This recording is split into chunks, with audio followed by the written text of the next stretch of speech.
ಆಜಿ ಮಸಾಲ. ಎಂತ ಅಡಿಗೆಯ ರುಚಿಯಾಗೋ ರಹಸ್ಯವು 20 ರೂಪಾಯಿ. ಈಗ ನೋಡಿದೀವಿ, ಸೊ ಅದೇ ಇನ್ನ ನೋಡ್ಬೇಕು, ಇನ್ನ ಕಾದ್ ನೋಡ್ಬೇಕು, ಒಟ್ಟಿಗೆ ಹೇಳೋಣ ಅಂತ.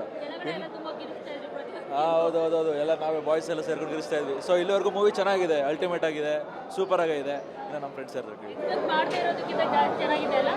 ತುಂಬ ಚೆನ್ನಾಗಿದೆ ಮ್ಯಾಮ್. ಪ್ರತಿಯೊಂದು ಸೀನೇ ಆಗಿರ್ಬೋದು, ಕ್ಲಾರಿಟಿ, ಸಿನಿಮ್ಯಾಟೋಗ್ರಫಿ ಎಲ್ಲ ತುಂಬ ಚೆನ್ನಾಗಿ ನಡೀತಿದೆ. ಚೆನ್ನಾಗಿ ನಡೀತಿದೆ. ಸೀನ್ ಒಂದೊಂದು ಇಂಟ್ರೆಸ್ಟಿಂಗ್ ಆಗಿದೆ. ತುಂಬ ಟಾಕ್ಸಿಕ್ ಆಗಿದೆ, ವೆರಿ ಟಾಕ್ಸಿಕ್ ಆಗಿದೆ. ಬಂದು ನೋಡಿ ಗೊತ್ತಾಗುತ್ತೆ ಅಲ್ಲಿ. Thank you. ಖಂಡಿತ ಫಸ್ಟ್ ಹಾಫ್ ತುಂಬ ಚೆನ್ನಾಗಿತ್ತು. ನಮ್ಮ ಕನ್ನಡ ಇಂಡಸ್ಟ್ರಿ, ನಮ್ಮ ಕನ್ನಡ ಚಿತ್ರರಂಗ ಒಂದು ಮೂವಿನ ಹಾಲಿವುಡ್ ಲೆವೆಲ್ಗೆ ತೊಗೊಂಡೋಗಿದ್ದಾರೆ. ಇದು ಒಂದು ಶುಭಾರಂಭ, ಇದೊಂದು ಆರಂಭ ಅಂತ ಹೇಳ್ಬೋದು. ಯಶ್ ಅವರು ಇವ್ರ ಮುಖಾಂತರ ನಮ್ಮ ಕನ್ನಡ ಚಿತ್ರರಂಗ ಒಂದು ಉನ್ನತ ಮಟ್ಟಕ್ಕೆ ಹೋಗೋ ಎಲ್ಲ ಲಕ್ಷಣಗಳು ಕಾಣಿಸ್ತಾ ಇದೆ. ಸೆಕೆಂಡ್ ಹಾಫ್ ನೋಡಿದ್ರೆ, ಫಸ್ಟ್ ಹಾಫ್ ನೋಡಿದ್ರೆ ಸಾಕು, ಸೆಕೆಂಡ್ ಹಾಫ್ ಏನು ಅಂತ ಹೇಳೋ ಒಂದು ಮಟ್ಟಕ್ಕೆ ಬಂದಿದೆ. ಮೂವಿ ಹಿಸ್ಟ್ರಿ ಕ್ರಿಯೇಟ್ ಮಾಡುತ್ತೆ. Thank you madam. Thank you madam.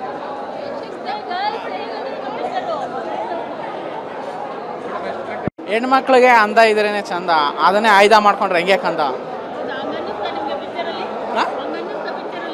ಆಯ್ದ ಕೆಲವ್ರು ಮಾಡ್ಕೋತಾರೆ, ಇಲ್ಲ ಇಲ್ಲ. ಈಗ ಗಂಗಾ ನಾಗವಲ್ಲಿಯಾಗಿ ಬದಲಾಗಬೇಕು. ಸೂಪರ್ ಆಗಿದೆ ಮೂವಿ. ಇದು ಬಿಗಿನಿಂಗ್ ಅಷ್ಟೇ, ಇಂಟರ್ವಲ್ ಆದ್ಮೇಲೆ ಸೂಪರ್ ಆಗಿರುತ್ತೆ ಪಕ್ಕ. ಅವ್ರು ಇಂಗ್ಲೀಷ್ ನೋಡ್ರಿ. ಈಗ ಚೆನ್ನಾಗಿದೆ ಮೇಡಮ್. First half ಮಸ್ತಾಗಿತ್ತು. ನಮ್ಮ ಬಾಸ್ ಏನಿಲ್ಲ ಮೇಡಮ್, ಬಿಚ್ಚಿ ಬಾಸ್ ಚಚ್ಚಿ ಬಾಸ್ ಮಾಡ್ಬಿಟ್ಟವ್ರೆ ಫಸ್ಟ್ ಹಾಫಲ್ಲಿ. ನಿಜವಾಗ್ಲೂ ಹೇಳ್ತೀನಿ, ಬೇರೆ ಇಂಡಸ್ಟ್ರಿ ಅವ್ರು ಹೇಳ್ತಾ ಇದ್ರಲ್ಲ ನಮ್ಮ ಕನ್ನಡ ಇಂಡಸ್ಟ್ರಿ ಹೀರೋಗಳಿಗೆ ಬೆಲೆ ಇಲ್ಲ ಅಂತ. ಫಸ್ಟ್ ಹಾಫ್ ನೋಡಿ ಯಾರಿಗೆ ಬೆಲೆ ಇದೆ ಯಾರಿಗೆ ಬೆಲೆ ಇಲ್ಲ ಅಂತ ಇವಾಗ ಗೊತ್ತಾಗುತ್ತೆ. ನಮ್ಮ ಬಾಸ್ ಸುಮ್ಮನೆ ಹೇಳಿಲ್ಲ ಮೇಡಮ್, ನಾವು ಇರೋ ಜಾಗಕ್ಕೆ ಕರ್ಸ್ಕೊಂತೀನಿ ಅಂತ. ಬಟ್ ಕರ್ಸ್ಕೊಂಡವ್ರೆ, ಮಾಡೋ ಥರ ಮಾಡವ್ರೆ. ಟಾಕ್ಸಿಕ್ ಸಿನಿಮಾ ಸೋಲಕ್ಕೆ ಸಾಧ್ಯನೇ ಇಲ್ಲ ಮೇಡಮ್. ನಿಜವಾಗ್ಲೂ 2,000 ಕೋಟಿ ಮೇಲೆ ಮಾಡೇ ಮಾಡುತ್ತೆ. ಫಸ್ಟ್ ಹಾಫಲ್ಲಿ ಏನು ಮೇಡಮ್, ಅದು ಆ್ಯಕ್ಟಿಂಗು, ಫೈಟಿಂಗ್ ಸೀನು ಯಾವ ಹಿಂದಿ ಇಂಗ್ಲೀಷ್ ಸಿನಿಮಾಗೂ ಕಡಿಮೆ ಇಲ್ಲ ಇವತ್ತು ನಮ್ಮ ಕನ್ನಡ ಸಿನಿಮಾ ಮೇಡಮ್. ಸಿಕ್ಕಾಪಟ್ಟೆ ಸಖತ್ತಾಗಿದೆ. ನೋಡೋಣ ಸೆಕೆಂಡ್ ಹಾಫ್. Thank you. ಇದು actually English film, Kannada title. ಯಾಕಂದರೆ ಇದು ಹಾಲಿವುಡ್ ನೋಡಿ ಆ ರೇಂಜ್ಗೆ ತೆಗ್ದಿರೋದು. ಕನ್ನಡ ಫಿಲಮ್ನೋ ರೀತಿ ಬನ್ನಿ, ಬಟ್ ಕನ್ನಡ ಫಿಲಮೇ. ಬಟ್ ಇದು ಈ ವಿಷನ್ ಇರೋದೆಲ್ಲ ಕಂಪ್ಲೀಟ್ ಇಂಗ್ಲೀಷ್ ಥರ.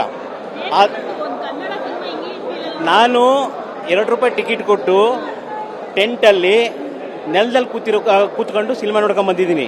ಇವತ್ತು ಕನ್ನಡ ಚಿತ್ರರಂಗ 4DX, ಕನ್ನಡ 4DXಲ್ಲಿ ಬಂದಿದೆ ಅಂತಂದರೆ ನಾವು ಪ್ರೌಡ್ ಆಗಬೇಕು ಕನ್ನಡದವರು. ಅದು ಯಶಿಂದ ಸಾಧ್ಯ. ಯಶಿಂದ ಮತ್ತು ಕಾಂತಾರದಿಂದ 4DX ಬಂದಿದೆ, ಇದುವರೆಗೂ ಯಾವುದು ಬಂದಿಲ್ಲ. ಕರೆಕ್ಟ್. ಸೊ ಯಾವ ಲೆವೆಲ್ಗೆ ನಾವು ಥಿಂಕ್ ಮಾಡ್ತಿದ್ವಿ ಅಂತಂದರೆ, ಇಷ್ಟು ಕನ್ನಡ ಈ ಲೆವೆಲ್ಗೆ ಬೆಳೆದಿದೆಯಾ ಅಂತಂತ ತುಂಬ ಖುಷಿ ಆಗ್ತಾಯಿದೆ. ಇಂಗ್ಲೀಷ್ ಮೂವಿ ನೋಡಂಗೆ ಆಗ್ತದೆ. ಅಷ್ಟು ಮೇಕಿಂಗ್ ಇದೆಯಲ್ಲ ತುಂಬ ಚೆನ್ನಾಗಿದೆ ಮಾತ್ರ. ಅರ್ಧಕ್ಕಿನೇ ಸ್ವಲ್ಪ ಗೂಪ್ಸ್ ಬರ್ತಾ ಇದೆ, ಇನ್ನರ್ಧ ಬಾಕಿ ಇದೆ, ನೋಡಬೇಕು. ಬಟ್ ಓವರ್ ಆಲ್ ಮಾತ್ರ ತುಂಬ ಚೆನ್ನಾಗಿದೆ. ಎಸ್ಪೆಷಲಿ ನಾನು ಹೇಳ್ತಿರೋದು, ಇದು ಜಂಜಿಗೆ ಆ್ಯಕ್ಚುಲಿ ಫಿಲಮು, ಮುಂದೆ ಯಾವ ಥರ ಮುಂದೆ ಆಗುತ್ತೆ ಅಂತ. ಆದರೆ ಸಂಪ್ರದಾಯಸ್ಥರು ಯಾರಿದ್ದಾರೆ ಈಗ 30-40 ಲೇಡೀಸು ಸ್ವಲ್ಪ ಅವಾಯ್ಡ್ ಮಾಡಿ ಅಂತ ಹೇಳ್ತೀನಿ. ಬೇಜಾರು ಮಾಡ್ಕೊಳಕ್ಕೆ ಹೋಗ್ಬೇಡಿ ದಯವಿಟ್ಟು. ಯಾಕೆ ಅಂತಂದರೆ ಸ್ವಲ್ಪ ನಿಮಗೆ ಅಲ್ಲಲ್ಲಿ ಮುಜುಗರ ಅನಿಸ್ಬೋದು, ಹುಡುಗರ ಜೊತೆ ಕೂತ್ಕೊಂಡು ನೋಡೋದು ಮುಜುಗರ ಅನಿಸುತ್ತೆ. ಬಟ್ ಓವರ್ ಆಲ್ ಇದು ಕನ್ನಡ ಚಿತ್ರ, ಅದಂತೂ ಇಡೀ ವರ್ಲ್ಡಲ್ಲಿ ಗೊತ್ತಾಗುತ್ತೆ.